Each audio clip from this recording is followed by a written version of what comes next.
हालात कैसे भी हो, बहादुर कभी रोया नहीं करते। सीने में जिनके सीखने का जुनून हो, वो कभी हिम्मत खोया नहीं करते। नमस्कार दोस्तों, welcome to my YouTube channel the biology earth. बच्चों, आज हम 10th क्लास का साइंस का 6th चैप्टर पढ़ेंगे, जिसका नाम है लाइफ प्रोसेस। आपके मन में सवाल आ रहा होगा कि ये लाइफ प्रोसेस क्या होता है। So don't worry, I tell you. Life process is the process which are necessary for life is known. इस चैप्टर में हमारे कई सवालों के जवाब मिलेंगे, जैसे हम जिंदा और मरे हुए की पहचान कैसे करेंगे, हमें कैसे पता चलेगा प्लांट जिंदा है, study about the virus. For finding our answer we move to your text book. बच्चों, हम आ चुके हैं आपकी NCERT बुक पर। यहाँ पर आप देख सकते हैं कि सबसे पहले आपके चैप्टर का नाम दिया है और चैप्टर नंबर दिया हुआ है, और उसके बाद यहाँ पर इंट्रोडक्शन का पैराग्राफ दिया हुआ है। इंट्रोडक्शन हमें यह बताता है कि इस चैप्टर में हम क्या पढ़ेंगे और कौन कौन से टॉपिक कवर होंगे और कौन कौन से क्वेश्चंस के आंसर्स हमें जानने को मिलेंगे। तो इस पैराग्राफ को हम पढ़ने से पहले मैं आपको इस पैराग्राफ को आसान शब्दों या हिंदी में मैं आपको एक्सप्लेन कर देता हूँ। तो हम इस चैप्टर के इंट्रोडक्शन पर चलते हैं।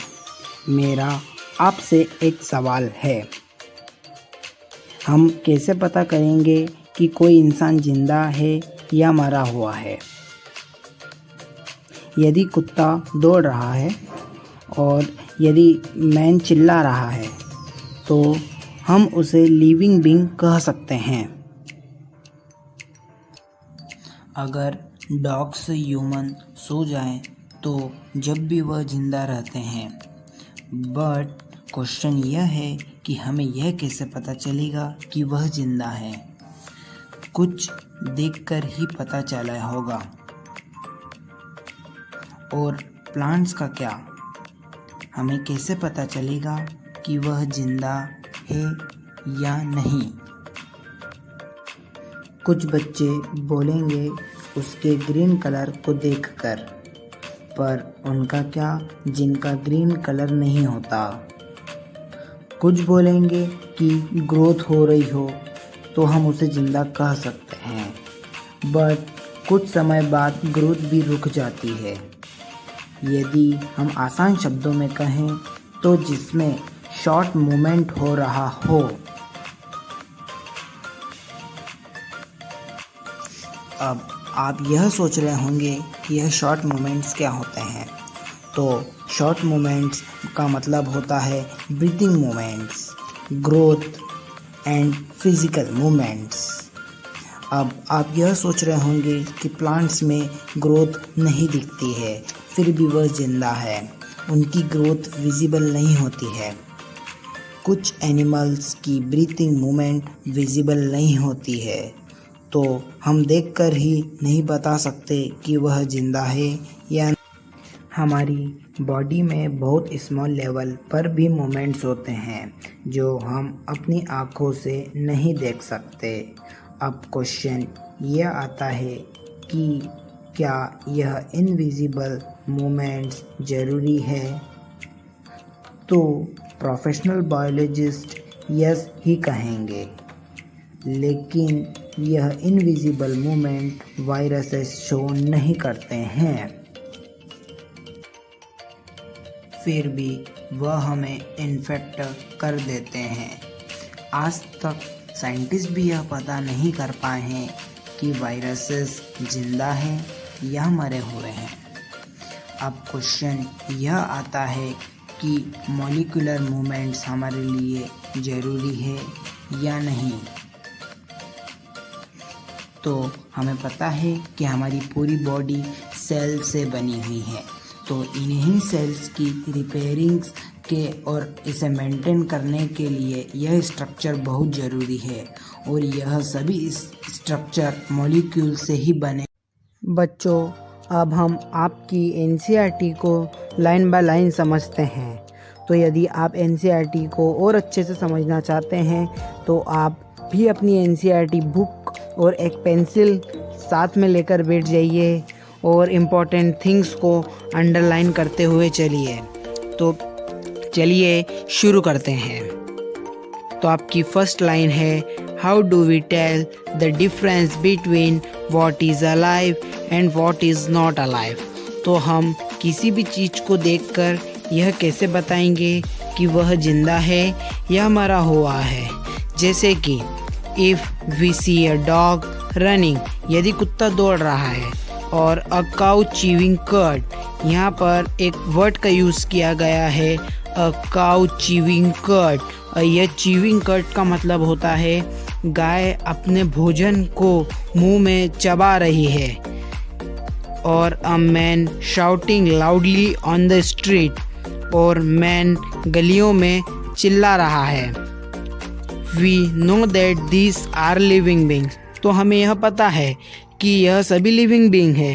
But what about if the dog और द काउ और द मैन वॉज स्लीप। पर यदि डॉग्स, काऊ और मैन सो जाए तो क्या होगा? We would still thinks that they were alive, पर हम तब भी यही सोचते हैं कि वह जिंदा है। But how did we know that, पर हमें यह कैसे पता चलता है कि वह जिंदा है? कुछ देखकर ही पता चला होगा। वी सी देम ब्रीथिंग, हम उन्हें सांस लेते हुए देखते हैं। And we know that they are alive, तो हम उन्हें कह देते हैं कि वह जिंदा है। तो ठीक है, आशा करता हूँ आपको यह पैराग्राफ समझ में आया होगा। तो हम चलते हैं अगली स्लाइड पर। हम आ चुके हैं अपनी अगली स्लाइड पर। But what about the plants, but plants का क्या? हमें ह्यूमंस में तो देख लिया कि उसकी ब्रीथिंग को चेक करके हम उसे अलाइव या नॉन अलाइव कह सकते हैं, बट प्लांट्स में हम ब्रीथिंग को कैसे चेक करेंगे? How do we know that they are alive, तो हमें प्लांट्स को कैसे पता करेंगे कि वह अलाइव है या नहीं? वी सी देम ग्रीन, तो हम उन्हें ग्रीन कलर को देखकर हम बता सकते हैं कि वह अलाइव है या नहीं। सम ऑफ अस विल से, तो कुछ बच्चे कहेंगे कि उन्हें ग्रीन कलर को देखकर, बट उनका क्या जिनके पास ग्रीन कलर नहीं होता? But what about the plants that have leaves of colours other than green, तो यही हमने कहा है कि उन प्लांट्स का क्या जिनका कलर ग्रीन कलर से अलग होता है। And they grow over time, so we know that they are alive, यदि वह लगातार ग्रो कर रहे हैं तो हम उन्हें जिंदा कह सकते हैं। बट कुछ समय बाद ग्रोथ भी रुक जाती है। सम will say in other words, यदि हम इसे आसान शब्दों में कहें, we think to tense of some shorts of movements. यहाँ पर शॉर्ट्स ऑफ मूवमेंट्स की स्पेलिंग गलत हो चुकी है, इसके लिए हम माफ़ी चाहते हैं, लेकिन यह बहुत इम्पोर्टेंट वर्ड है, शॉर्ट्स ऑफ मूवमेंट्स। अब आप यह सोच रहे होंगे कि ये शॉर्ट्स ऑफ मूवमेंट्स क्या होता है? तो शॉर्ट्स ऑफ मूवमेंट्स होता है जैसे कि उसकी ब्रीथिंग को देखकर या उसे ग्रोथ को देखकर या उसके कलर्स को देखकर हम बता सकते हैं कि ये शॉर्ट्स ऑफ मूवमेंट्स, यानी कि छोटे छोटे मूवमेंट्स को देखकर हम बता सकते हैं कि वह अलाइव है या नहीं। लेकिन यह ज़रूरी ही नहीं है कि उसकी ग्रोथ रिलेटेड ही हो। देयर ग्रोथ रिलेटेड और not as common evidence for being alive, ऐसा ज़रूरी नहीं है कि हम उसी ग्रोथ को देखकर ही यह बताएंगे कि वह लिविंग बीइंग जिंदा है या नहीं है। But a plant that is not visible growth is still alive, but लेकिन ऐसे कुछ प्लांट्स भी हैं जिनकी ग्रोथ हमें विजिबल नहीं होती है लेकिन वह फिर भी अलाइव रहते हैं। And some animals can breathe, और एनिमल्स में हम उसके ब्रीथ को देखकर ही नहीं बता सकते, क्योंकि कुछ एनिमल्स की ब्रीथिंग मूवमेंट्स हमें विजिबल ही नहीं होती है। Without visible movement, so using visible movement as the defining characteristics of life is not enough. तो हम यह देखकर ही नहीं बता सकते कि वह जिंदा है या नहीं। एक विजिबल मूवमेंट्स एक डिफाइनिंग कैरेक्टरिस्टिक नहीं है। तो चलिए हम अगली स्लाइड पर चलते हैं। Movements over very small scale will be invisible to the naked eye. तो हमारी बॉडी में कई सारे छोटे छोटे मूवमेंट्स होते हैं, बहुत ही स्मॉल स्केल पर, जो हम अपनी आंखों से नहीं देख पाते हैं। मूवमेंट्स ऑफ मॉलिक्यूल्स, जैसे कि मॉलिक्यूल्स का मूवमेंट होता है अपनी बॉडी के अंदर। फॉर एग्ज़ाम्पल, तो हम एक एग्जाम्पल्स के इससे समझते हैं। Is this visible molecule movement necessary for life, और ये जो विजिबल मूवमेंट्स हमारी बॉडी में हो रहे हैं, क्या ये हमारी लाइफ के लिए ज़रूरी है? Ask this questions to professional biologist. यदि हम यह क्वेश्चन प्रोफेशनल बायोलॉजिस्ट से पूछेंगे तो वो हमें क्या उत्तर देंगे, चलिए देखते हैं। दे विल से यस, ये वो हमें हाँ कहेंगे। In fact virus do not show any molecular movements.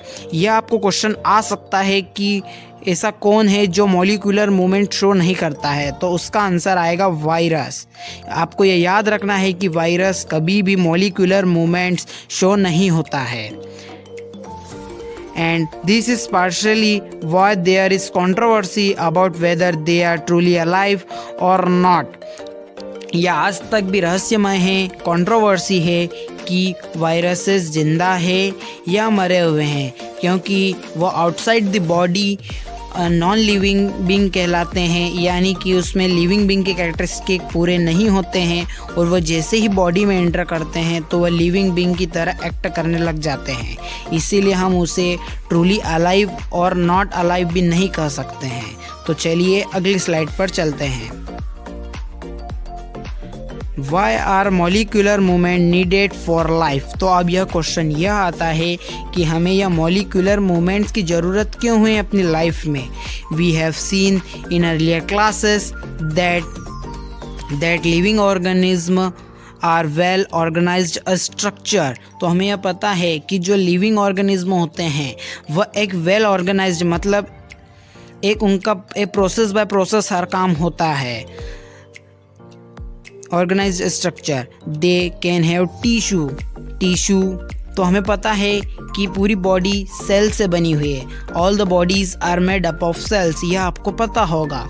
तो हमारी दे हैव टिश्यू और टिश्यू हैव सेल्स, और टिश्यू के पास सेल्स होते हैं, and cells are the smaller components in them. तो हमें यह पता है कि पूरी बॉडी का सबसे स्मॉलर कंपोनेंट्स सेल होता है। यह आपको क्वेश्चन आ सकता है कि पूरी बॉडी का स्मॉलर कंपोनेंट्स कौन सा है, तो आपको इसका आंसर सेल लिखना है। And so on because of the effect of the environment. तो हमारी बॉडी में इन सभी का अफेक्ट पड़ता है, किसके कारण? इन्वायरमेंट के कारण। Is organised order nature of living structure is very likely to keep breaking down over time. तो इसी के कारण, इन्वायरमेंट के कारण यही सेल्स कई बार ब्रेक डाउन हो जाती है। हर सेकंड में यदि मिलियंस ऑफ सेल्स का ब्रेक डाउन होता है। If order break down the organism I will no longer be alive। और यदि यह ब्रेकडाउन को सुधारा नहीं गया तो हम ये जिंदा भी नहीं रह सकते। So living creature must keep repairing and maintaining their structure. तो हमारे लिए बहुत ज़रूरी है कि हम इसे रेगुलरली मेंटेन करके रखें।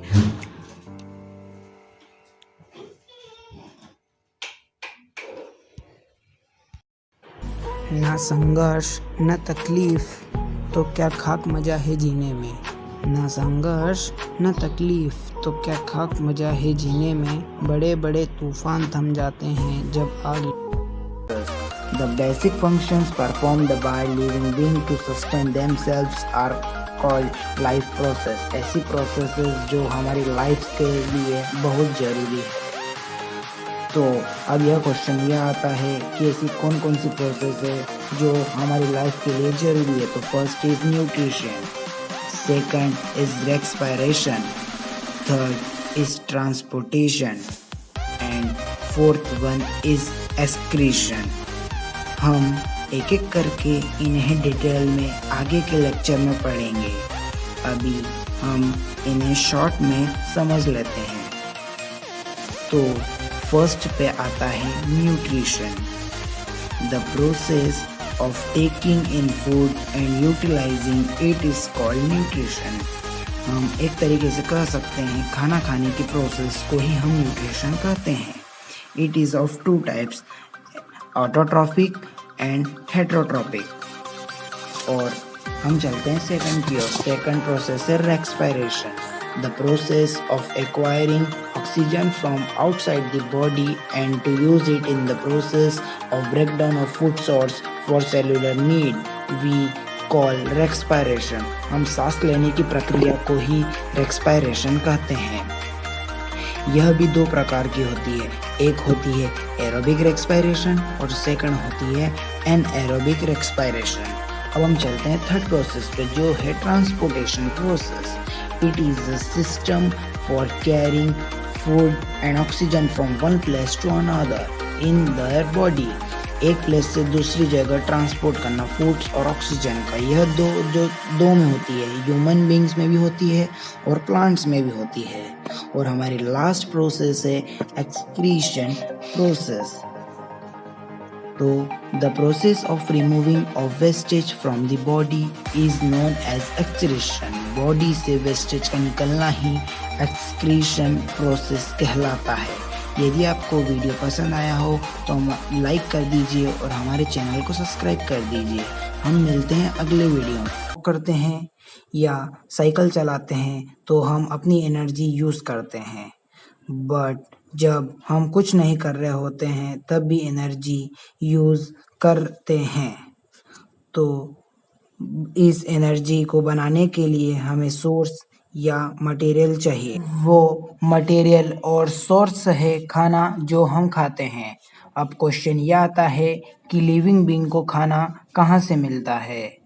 तो एनर्जी की रिक्वायरमेंट सभी को होती है, बट इसको फुलफिल अलग अलग तरीके से किया जाता है।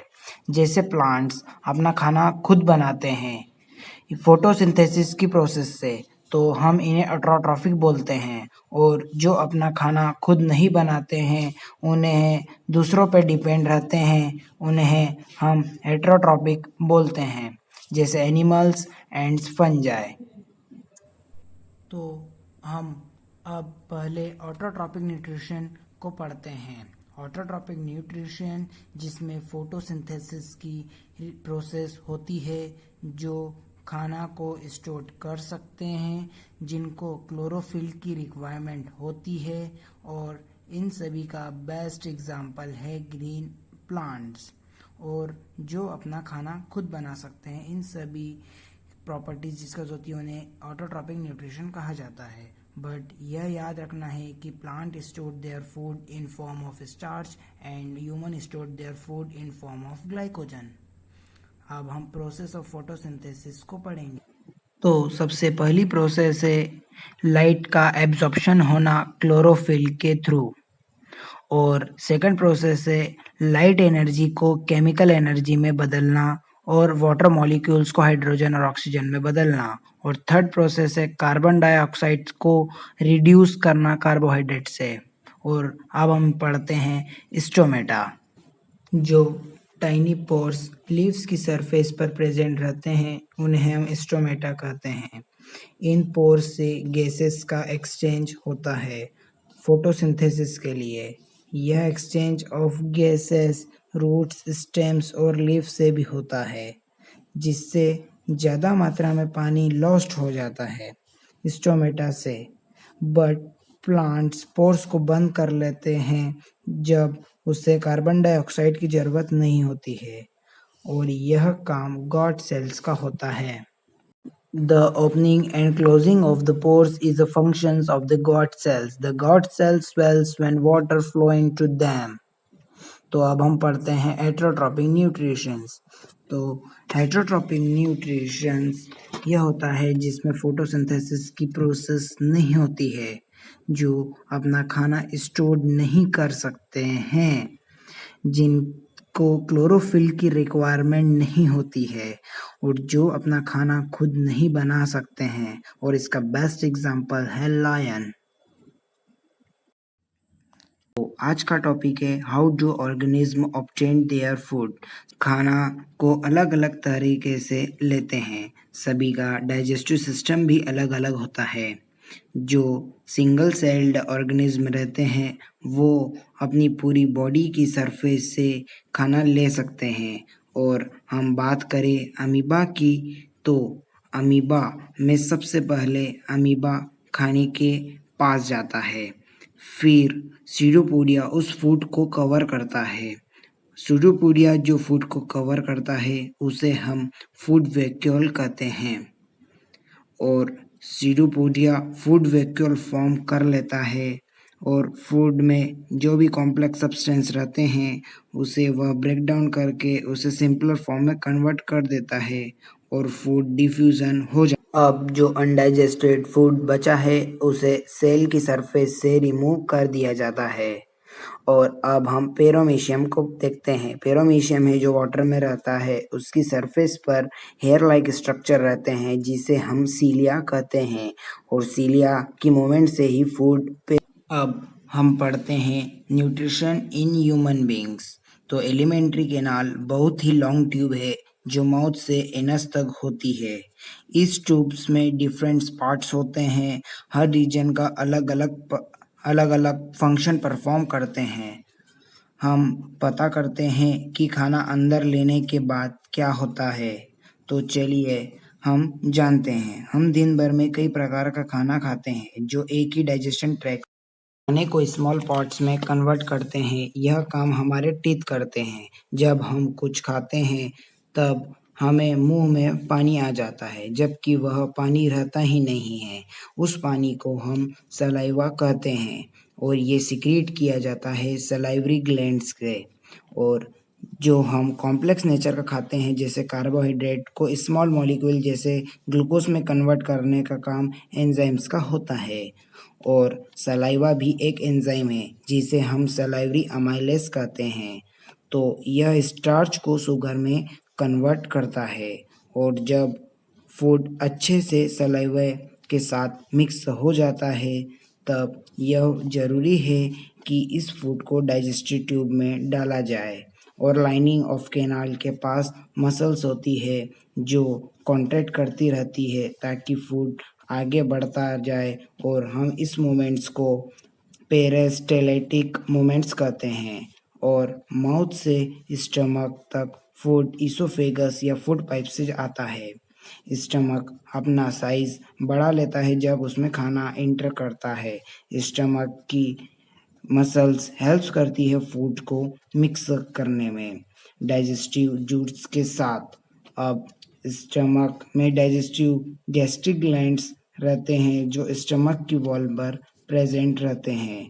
यह हाइड्रोक्लोरिक एसिड को रिलीज करते हैं और प्रोटीन की डाइजेशन में हेल्प करते हैं। उसे हम पेप्सिन HCl एसिडिक मीडियम बना लेता है ताकि पेप्सिन एंजाइम्स एक्शन कर सके। और आप क्या सोचते हैं कि यह एसिड्स और क्या फंक्शन परफॉर्म करता होगा? लेकिन आप सोच रहे होंगे कि एसिड्स तो हमारी बॉडी के लिए हार्म करता है, तो इसी को बचाने के लिए म्यूकस की एक लेयर होती है ताकि यह स्टमक की इनर लाइनिंग को प्रोटेक्ट कर सके। अब फूड स्टमक से एग्जिट होता है स्फिंक्टर मसल्स की हेल्प से। अब फूड स्मॉल इंटेस्टाइन में आ चुका है और यह एलिमेंट्री कैनाल का सबसे बड़ा पार्ट है। आपको यह जानकर आश्चर्य होगा कि इसकी लेंथ अबाउट 22 फीट्स होती है, बट हर एनिमल की स्मॉल इंटेस्टाइन की लेंथ अलग अलग होती है। जैसे वह खाना खाते हैं। यदि हम बात करें काऊ की, तो इसकी लेंथ 93 टू 140 फीट्स तक होती है और डॉग्स की 13 फीट्स तक होती है। जो हर्बीवोरस एनिमल्स को लॉन्गर स्मॉलर की ज़रूरत होती है ताकि वह सेलुलोज को डाइजेस्ट कर पाए, बट कार्निवोरस के पास शॉर्ट स्मॉल इंटेस्टाइन होता है। स्मॉल इंटेस्टाइन सभी का डाइजेशन होता है, जैसे प्रोटीन, कार्बोहाइड्रेट, फैट्स, और इसे डाइजेस्ट करने के लिए सीक्रेट्स ऑफ लीवर और पेनक्रियास रहते हैं। और जो खाना स्टमक से आया है तो यह खाना एसिडिक होता है, तो इसे न्यूट्रल करने के लिए एक एंजाइम होता है, उसे हम पेनक्रियाटिक एंजाइम्स कहते हैं। लीवर का एक जूस सीक्रेट्स करता है जिसे हम बाइल जूस कहते हैं। यह फैट इंटेस्टाइन के लार्ज ग्लोब्यूल के फॉर्म में प्रेजेंट रहता है, इसलिए एंजाइम्स उन्हें ब्रेक डाउन नहीं कर पाते हैं, तो उसे बाइल सॉल्ट उन लार्जर ग्लोब्यूल्स को स्मॉलर ग्लोब्यूल्स में कन्वर्ट कर देता है और पेनक्रियास सीक्रेट्स करता है।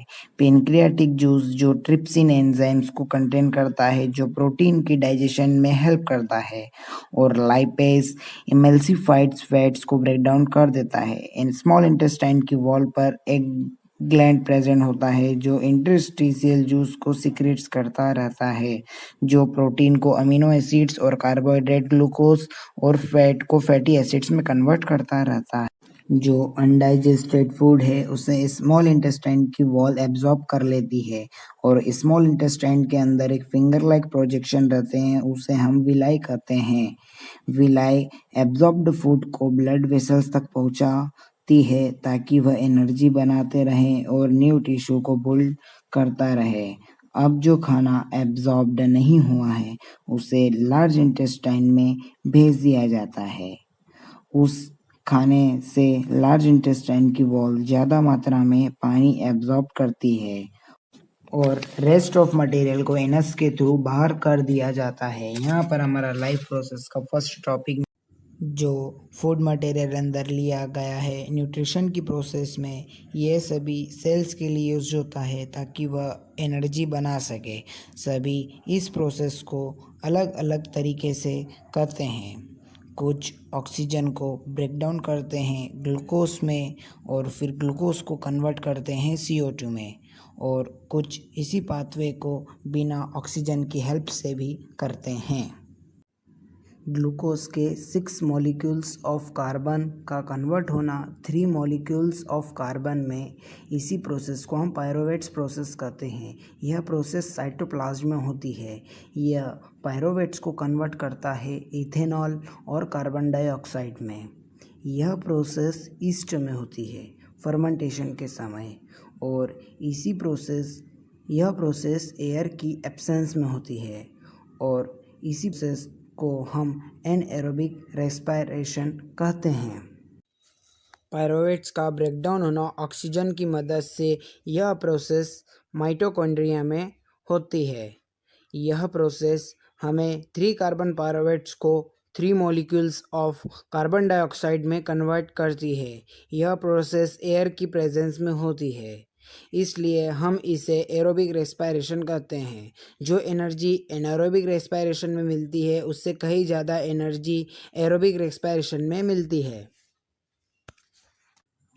लेकिन कुछ समय हमारी मसल्स में ऑक्सीजन की कमी आ जाती है, तो इस प्रोसेस में पायरोवेट्स को कन्वर्ट किया जाता है लैक्टिक एसिड में, और यदि हमारी बॉडी में लैक्टिक एसिड ज़्यादा मात्रा में बन जाए तो यह क्रैम्प भी क्रॉस फॉर्म कर सकता है।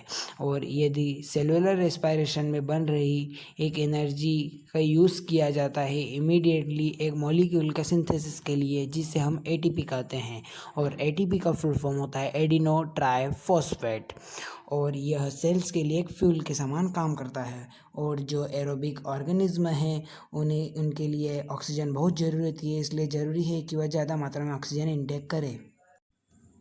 हमें पता है कि प्लांट्स का एक्सचेंज ऑफ गैसेस स्टोमेटा से होता है और इन्हीं सेल्स में से ज़्यादा इंटरसेलुलर स्पेस हो ताकि वह सभी सेल्स एयर के कांटेक्ट में रहे। यहाँ पर कार्बन डाइऑक्साइड और ऑक्सीजन का एक्सचेंज होता है। यह डिफ्यूजन्स की डायरेक्शन डिपेंड करती है कि इन्वायरमेंट की कंडीशन पर और प्लांट्स की रिक्वायरमेंट पर।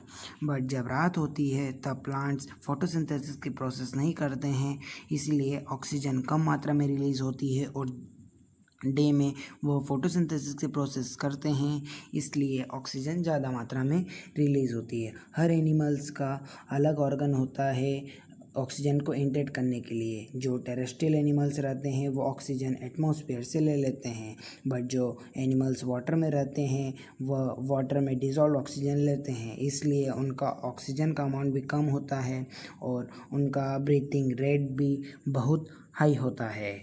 फिश वाटर को मुंह से लेती है और उसे गिल्स से फोर्स से पास करती है और ब्लड डिज़ोल्व्ड ऑक्सीजन ले लेता है। टेरेस्ट्रियल एनिमल ऑक्सीजन का यूज़ रेस्पिरेशन के लिए करते हैं और यह ऑक्सीजन हर एनिमल डिफरेंट ऑर्गन से एब्जॉर्ब करते हैं और यह सभी ऑर्गन के पास एक स्ट्रक्चर रहता है जो अपना सरफेस एरिया बढ़ा लेते हैं जब वह किसी ऑक्सीजन रिच एटमॉस्फेयर के कांटेक्ट में आते हैं और इसी सरफेस से ऑक्सीजन और कार्बन डाइऑक्साइड का एक्सचेंज होता है और यह सरफेस बहुत ही पतली और कोमल होती है, इसलिए हम इसे बॉडी के अंदर रखते हैं ताकि इसे चोट ना पहुँचे। और इस एरिया में एक पैसेज होता है जो एयर को ला सके और इसे करने के लिए एक मैकेनिज्म होता है जो एयर को इन एंड आउट करता रहता है जहां ऑक्सीजन एब्जॉर्ब होता है। और अब हम पढ़ते हैं ह्यूमन बीइंग के बारे में। हम एयर नॉस्ट्रिल की मदद से लेते हैं और इस एयर को फिल्टर करते हैं नॉस्ट्रिल्स के छोटे छोटे हेयर्स और अब यह एयर जाती है लंग्स में थ्रोट की मदद से। थ्रोट्स में रिंग्स ऑफ कार्टिलेज प्रेजेंट रहते हैं और हमें बताता है कि एयर पैसेज कोलैप्स ना कर जाए और लंग्स में आने के बाद टू पैसेज में डिवाइड हो जाता है। स्मॉलर ट्यूब में जो एक बलून की तरह एक शेप होता है उसे हम एल्वियोलाई कहते हैं और एल्वियोलाई की सरफेस पर हम एक्सचेंज ऑफ गैसेस करते हैं और हमें पता है कि जब हम सांस लेते हैं तब डायफ्राम फ्लैट हो जाता है और हमारी कैविटी का साइज बढ़ जाता है और ब्लड कार्बन डाइऑक्साइड लाता है पूरी बॉडी से और उसे एल्वियोलाई में रिलीज़ कर देता है और एल्वियोलाई में जो भी ऑक्सीजन रहती है वे ब्लड ले लेता है और ब्लड वेसल से पूरी बॉडी में ऑक्सीजनेटेड ब्लड पहुंचा देती है। ब्रीथिंग साइकिल के दौरान जब एयर इन और आउट होती है तो हमारे लंग्स में कुछ वॉल्यूम ऑफ एयर रहता है ताकि ऑक्सीजन एब्जॉर्ब्ड हो सके और कार्बन डाइऑक्साइड रिलीज हो सके। और ह्यूमन बीइंग में हीमोग्लोबिन एक रेस्पिरेशन पिगमेंट है जिसे ऑक्सीजन से बहुत लगाव है और यह पाया जाता है रेड ब्लड कार्पसल्स में। और carbon dioxide is more soluble in water than oxygen. और यहाँ पर हमारे लाइफ प्रोसेस की सेकंड प्रोसेस भी ख़त्म होती है जो थी रेस्पिरेशन। यदि वीडियो पसंद आया तो वीडियो को लाइक कर दीजिए। कि ब्लड फूड्स वेस्ट मटेरियल और ऑक्सीजन को ट्रांसपोर्ट करता है। ब्लड एक फ्लूइड कनेक्टिव टिश्यू है और ब्लड में एक फ्लूइड मीडियम रहता है जिसे हम प्लाज्मा कहते हैं और प्लाज्मा ही food carbon dioxide nitrogenous waste को ट्रांसपोर्ट करता है डिज़ोल्व्ड फॉर्म में। और रेड ब्लड कार्पसल्स ऑक्सीजन को कैरी करते हैं और बहुत से सब्सटेंस ट्रांसपोर्ट होते हैं जैसे कि सॉल्ट। तो हमें एक पंपिंग ऑर्गन की ज़रूरत होगी जो ब्लड को पूरी बॉडी में पहुंचा सके और ट्यूब के नेटवर्क की ज़रूरत होगी ताकि टिश्यू तक पहुंच सके।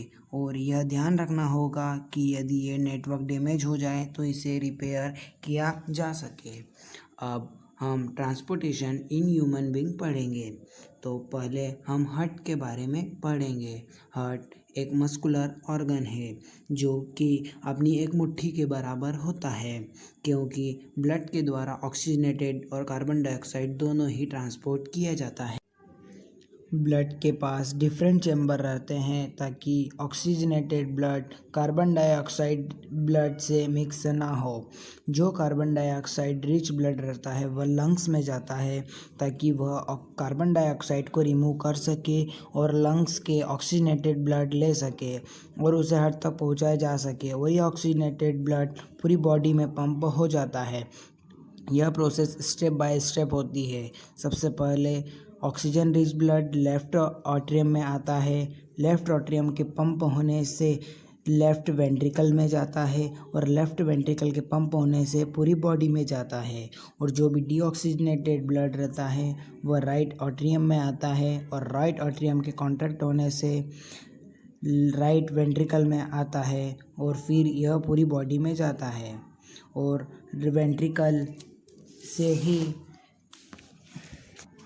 हालांकि वेंट्रिकल पूरी बॉडी में ब्लड पंप करता है पूरे ऑर्गन में, इसलिए इसकी मस्कुलर वॉल भी थिक होती है।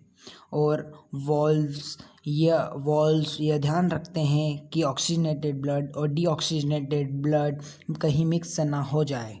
मैं स्वागत करता हूं। आज हम इस लेक्चर में पढ़ेंगे कि ऑक्सीजन ब्लड के अंदर कैसे जाता है और लंग्स में। यदि वीडियो पसंद आए तो वीडियो को लाइक कर दीजिए और चैनल को सब्सक्राइब कर दीजिए। हमारे लिए यह बहुत ज़रूरी है कि हार्ट के राइट साइड और लेफ़्ट साइड को अलग अलग रखा जाए ताकि ऑक्सीजनेटेड ब्लड और डीऑक्सीजनेटेड ब्लड मिक्स ना हो। यह सेपरेशन से ही ज़्यादा मात्रा में ऑक्सीजन बॉडी तक पहुंच जाती है और ये उन एनिमल्स के लिए बहुत ज़रूरी है जिन्हें ज़्यादा एनर्जी की ज़रूरत होती है, जैसे कि बर्ड्स और मैमल्स। यह लगातार एनर्जी का यूज़ करते रहते हैं ताकि बॉडी का टेम्परेचर मेंटेन रहे। और जो एनिमल एनर्जी को इस पर्पस के लिए यूज़ नहीं करते हैं उनकी बॉडी का टेम्परेचर इन्वायरमेंट कंडीशन पर डिपेंड रहता है। और कुछ एनिमल जैसे एम्फीबियंस और रेप्टाइल्स जिनके पास 3 चैम्बर हार्ट रहता है और उसमें ऑक्सीजन और डीऑक्सीजनेटेड ब्लड मिक्स हो जाता है, लेकिन वह टॉलरेट कर लेते हैं। और अगर हम बात करें फ़िश की तो फ़िश के पास सिर्फ 2 चैम्बर्ड हार्ट रहता है। जो ब्लड रहता है उसे गिल्स पंप कर देते हैं और उसे ऑक्सीजनेटेड कर देते हैं और यही ब्लड पूरी बॉडी में भेज दिया जाता है। और ये जो ब्लड की साइकिल्स हो रही है उसमें हार्ट में सिर्फ ब्लड एक ही बार आता है। बट अगर हम बात करें ह्यूमन बीइंग की तो हार्ट में ब्लड 2 बार आता है। अब आप सोच रहे होंगे कि कैसे ब्लड 2 बार आता है, तो ठीक है, मैं बताता हूँ। पहले ऑक्सीजनेटेड ब्लड लेफ़्ट आर्टरियम में आता है, फिर लेफ़्ट वेंट्रिकल में जाता है और फिर पूरी बॉडी में जाता है। यहाँ पर ब्लड हार्ट एक बार आ चुका है। अब जो बॉडी से डीऑक्सीजनेटेड ब्लड रहता है वह आता है राइट आर्टरियम में और फिर वह जाता है राइट वेंट्रिकल में और फिर वहाँ हम इस लेक्चर में the tubes and blood vessels पढ़ेंगे। यदि वीडियो पसंद आए तो वीडियो को लाइक कर दीजिए और चैनल को सब्सक्राइब कर दीजिए। तो चलिए शुरू करते हैं। आर्टरीज ही ब्लड को हमारी बॉडी में ले जाती है और ब्लड हार्ट से आता है, इसलिए ब्लड हाई प्रेशर में रहता है। इसलिए आर्टरीज के पास एक थिक वॉल रहती है और वेन्स कलेक्ट करता है ब्लड को डिफरेंट बॉडी पार्ट से और हार्ट में वापस लाता है। वेन्स को थिक वॉल की ज़रूरत नहीं रहती है क्योंकि ब्लड हाई प्रेशर में नहीं रहता है। बट वेन्स में वॉल्स रहते हैं ताकि ब्लड का फ्लो एक ही डायरेक्शन में हो सके और टिश्यू और ऑर्गन में पहुंचने के बाद आर्टरीज छोटे छोटे हर सेल्स के कांटेक्ट में आ जाए और छोटे छोटे वेसल्स में एक वॉल्स रहती है, उसे हम कैपिलरी कहते हैं। और मटेरियल का एक्सचेंज ब्लड और सराउंडिंग सेल्स के थ्रू ही होता है और फिर कैपिलरी जॉइन हो जाती है वेन्स जो ब्लड को ऑर्गन से दूर ले जाता है। यहाँ पर हमारा टॉपिक ख़त्म होता है। नेक्स्ट टॉपिक है मेंटेनेंस बाय प्लेटलेट्स। यदि क्या हो अगर इस ट्यूब सिस्टम में लीक हो जाए तो यह आप सोचिए और हमें कुछ लग जाती है तो हमें ब्लीडिंग स्टार्ट हो जाती है। तो ब्लड का लॉस होता है सिस्टम से, जिससे प्रेशर का भी लॉस हो जाता है। इससे हमारे पंपिंग सिस्टम की इफ़िशियंसी भी कम हो जाती है। इसलिए ब्लड के पास प्लेटलेट सेल्स रहती है जो पूरी बॉडी को सर्कुलेट होती रहती है, और इस लीक को रोकने के लिए और हमें जब कोई इंजरी हो जाती है तो उस समय ब्लड की क्लॉटिंग को रोकने के लिए यह सभी काम हमारे प्लेटलेट्स करते हैं। यहाँ पर हमारा टॉपिक ख़त्म होता है और हम नेक्स्ट टॉपिक पढ़ते हैं। लिम्फ एक अलग प्रकार का फ्लूइड भी इन्वॉल्व रहता है ट्रांसपोर्टेशन में, जो रहता है लिम्फ। जब यह बनता कैसे है, तो जो कैपिलरीज की वॉल पर पोरस प्रेजेंट रहता है, वहाँ से कुछ अमाउंट में plasma, protein, blood vessels escape कर जाते हैं टिश्यू के इंटरसेलुलर स्पेस में, ताकि वह लिम्फ फ्लूइड बना सके। यह ब्लड के प्लाज्मा की तरह ही होता है और यह कलरलेस होता है और लेस प्रोटीन रहता है। लिम्फ ड्रेन होता है लिम्फेटिक कैपिलरीज के इंटरसेलुलर स्पेस से, और यह जॉइन होता है लार्ज लिम्फ वेसल्स में, और यह ओपन होती है लार्ज वीनस, और लिम्फ कैरी करता है डाइजेशन और एब्जॉर्ब्ड फैट को, और ज़्यादा फ्लूइड ड्रेन हो जाता है एक्स्ट्रा सेलुलर स्पेस से, और यह ब्लड में वापस चला जाता है। यहाँ पर हमारा लाइफ प्रोसेस की थर्ड प्रोसेस ट्रांसपोर्टेशन भी ख़त्म होता है। CO2 को लेते हैं और फोटोसिंथेसिस की एनर्जी को स्टोर्ड होती है क्लोरोफिल में, और क्लोरोफिल प्रेजेंट रहता है लीव्स में, और कुछ अलग प्रकार के रॉ मटेरियल की भी ज़रूरत होती है प्लांट्स की बॉडी को बनाने में, और उसे सेपरेटली ही ले लिया जाता है। प्लांट्स के लिए सॉइल सबसे पास और सबसे अच्छा रॉ मटेरियल है, और सब्सटेंस का एब्जॉर्प्शन होता है जो पार्ट कांटेक्ट में है सॉइल के, जैसे कि रूट, बड, सॉइल कॉन्टैक्टिंग ऑर्गन और क्लोरोफिल कॉन्टैक्टिंग ऑर्गन की डिस्टेंस बहुत स्मॉल होती है। रॉ मटेरियल आसानी से पूरी बॉडी में डिफ्यूज़न हो जाता है, बट यदि यह डिस्टेंस लार्ज हो तो इस सिचुएशन में रॉ मटेरियल आसानी से पूरी बॉडी में डिफ्यूज़न नहीं हो पाएगा, इसलिए इसे प्रॉपर सिस्टम की आवश्यकता होगी। प्लांट्स मूवमेंट नहीं कर सकते हैं, और प्लांट के पास डेड सेल्स ज़्यादा रहते हैं टिश्यू में। और एक परिणाम में यह पता चला है कि प्लांट्स को एनर्जी की नीड कम रहती है, और वह ट्रांसपोर्ट सिस्टम का यूज़ स्लो तरीके से करते हैं, और हर प्लांट्स में ट्रांसपोर्ट सिस्टम की डिस्टेंस भी अलग अलग हो सकती है। प्लांट्स क्या करेगा, जो लीव्स में स्टोर्ड एनर्जी है उसे डिफरेंट पार्ट्स तक ले जाएगा, और रूट्स में रॉ मटेरियल है उन्हें लीव्स में लेकर आएगा, और ये दोनों का पाथवे अलग अलग रहता है। पहला ट्यूब है जिसे हम जाइलम कहते हैं, जो यह मूव करता है वाटर्स और मिनरल्स को जो सॉइल से मिलते हैं, और दूसरा ट्यूब रहता है फ्लोएम। यह ट्रांसपोर्ट करता है जो प्रोडक्ट फोटोसिंथेसिस की प्रोसेस में बनते हैं, और जो अदर पार्ट्स तक ट्रांसपोर्ट किया जाता है वह भी फ्लोएम के थ्रू ही किया जाता है। अब हम ट्रांसपोर्ट्स ऑफ वाटर को पढ़ते हैं। जाइलम टिश्यू में रूट्स, स्टेम्स, लीव्स के वेसल्स और ट्रेकियाट्स होते हैं। जो जाइलम रहता है वह 4 टिश्यू से बनता है: tracheids, xylem parenchyma, vessels, xylem fibres. अब जो जाइलम टिश्यू में रहते हैं वह आपस में इंटरकनेक्टेड रहते हैं, जो एक कंटिन्यूस सिस्टम बनाते हैं वाटर कंडक्टिंग का, जो प्लांट्स के हर पार्ट्स तक पहुंचा सके। और रूट्स की सेल्स वह सॉइल्स के कांटेक्ट में रहती है, तो वह सॉइल से आयंस लेती रहती है। इसके कारण क्या होता है, सॉइल्स और रूट्स में आयन की कॉन्सेंट्रेशन डिफरेंट हो जाती है। तो जो वाटर सॉइल में रहता है वह रूट में चला जाता है ताकि वह इस डिफरेंट को एलिमिनेट कर सके। इसका मतलब यह है कि रूट्स में वाटर का फ्लो कंटिन्यूस होता रहता है, जिससे रूट्स में वाटर के कॉलम बन जाते हैं और यह प्रेशर उसे अपवर्ड पुश करता रहता है। लेकिन ये जो रूट प्रेशर बनता है उसकी हेल्प से वाटर को ज़्यादा हाइट तक नहीं पहुंचाया जा सकता। इसके लिए प्लांट्स किसी और स्ट्रेटजी का यूज़ करते हैं ताकि प्लांट्स को ज़्यादा हाइट तक पहुंचाया जा सके।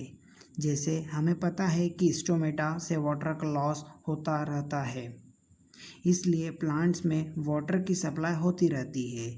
जो वाटर मॉलिक्यूल्स का इवोपोरेशन होता है लीव्स की सेल से, वह एक सक्शन क्रिएट करता है जो रूट से वाटर को जाइलम की हेल्प से सक कर लेता है। जो वाटर का लॉस वाटर वेपर के फॉर्म में प्लांट्स के एरियल पार्ट से होता है। एरियल पार्ट से मतलब है ऊपर के पार्ट से, उसे हम ट्रांसपीरेशन कहते हैं।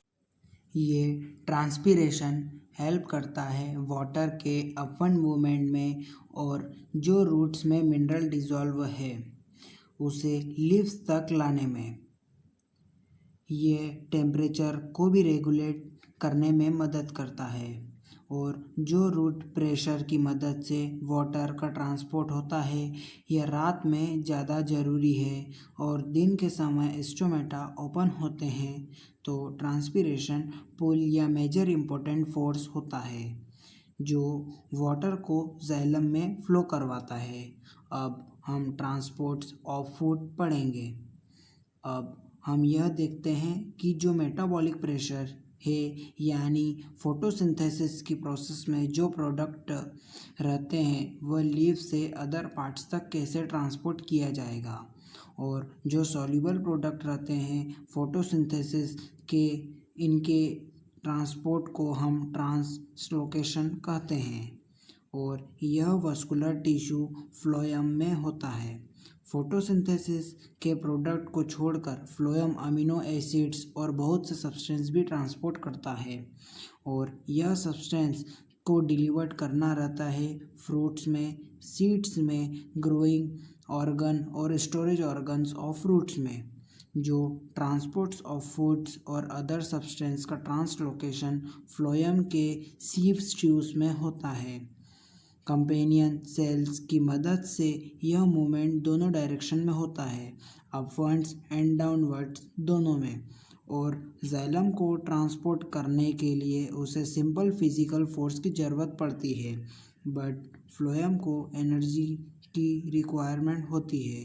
सुक्रोज का ट्रांसपोर्ट होता है फ्लोएम से और हमें ट्रांसपोर्ट करने के लिए एटीपी का यूज़ करना होता है और यह ऑस्मोटिक प्रेशर कॉज होता है और वाटर का भी मूव होता है, और जहाँ टिश्यू में कम प्रेशर है वहाँ इस वाटर की मदद से पहुँच पाता है और इस प्रेशर के कारण फ्लोएम मटेरियल को मूव करता है प्लांट्स की नीड्स के हिसाब से। जैसे हम एग्जांपल लेते हैं, स्प्रिंग सीजन में जो शुगर रूट्स और स्टेम में स्टोर रहती है उन्हें बड्स में पहुंचाया जाता है ताकि वह ग्रो कर सके। यहाँ पर हमारा ट्रांसपोर्टेशन इन प्लांट्स खतर में हम लाइफ प्रोसेस की लास्ट प्रोसेस एक्सक्रीशन को पढ़ेंगे। यदि वीडियो पसंद आए तो वीडियो को लाइक कर दीजिए और चैनल को सब्सक्राइब कर दीजिए। तो चलिए स्टार्ट करते हैं।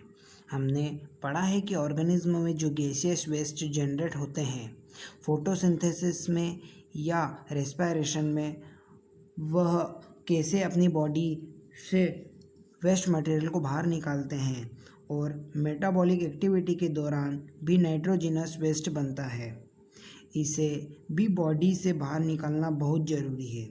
ऐसी बायोलॉजिकल प्रोसेस होती है जिसमें मेटाबॉलिक वेस्ट के हार्मफुल वेस्ट को बॉडी से निकाला जाता है, इसे ही हम एक्सक्रीशन कहते हैं। अलग अलग ऑर्गेनिज्म में अलग अलग स्ट्रेटजीज अपनाते हैं एक्सक्रीशन के लिए, और कई यूनिसेलुलर ऑर्गेनिज्म जो एक सेल से बनते हैं वह वेस्ट को सिंपल डिफ्यूज़न से अपनी बॉडी की सरफेस से सराउंडिंग वाटर में में करते हैं। और हमने देखा है कि जो मल्टी सेलुलर ऑर्गेनिज्म रहते हैं वह स्पेशल ऑर्गन का यूज़ करते हैं उसी सेम फंक्शन को परफॉर्म करने के लिए। अब एक्सक्रीशन इन ह्यूमन बीइंग पढ़ते हैं।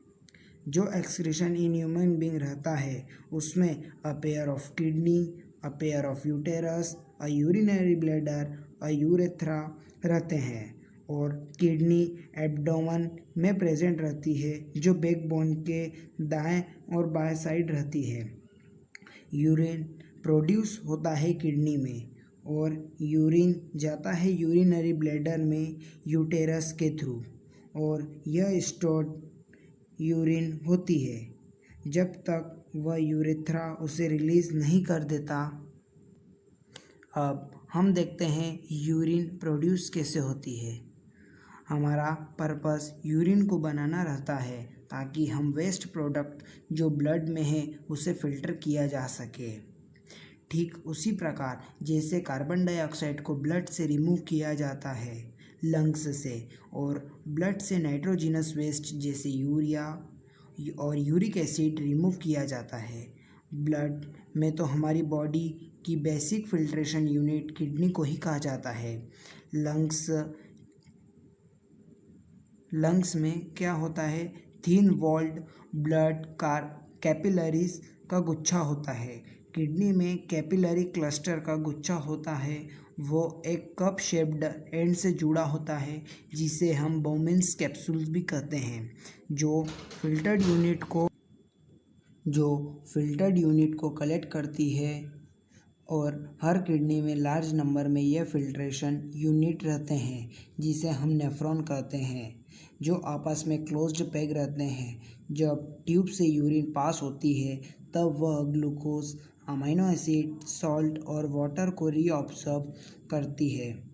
कितना पानी रीअब्सॉर्ब्ड होगा यह डिपेंड करता है कि बॉडी में पानी कितना एक्सेस अमाउंट में है और कितना पानी एक्सक्रीट कर।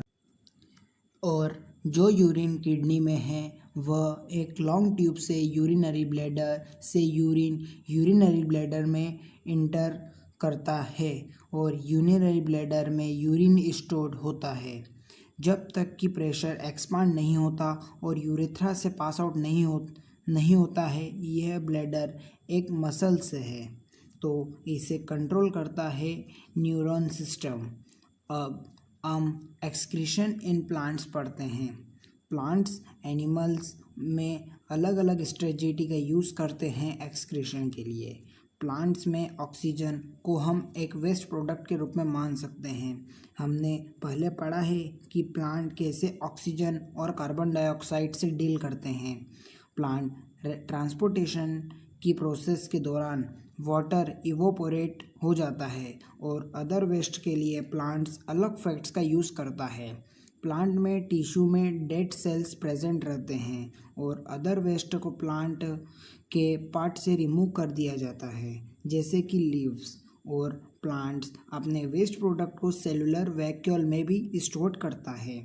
वेस्ट प्रोडक्ट लीव्स में भी स्टोर हो सकता है जिसके बाद वह फॉल ऑफ हो जाती है।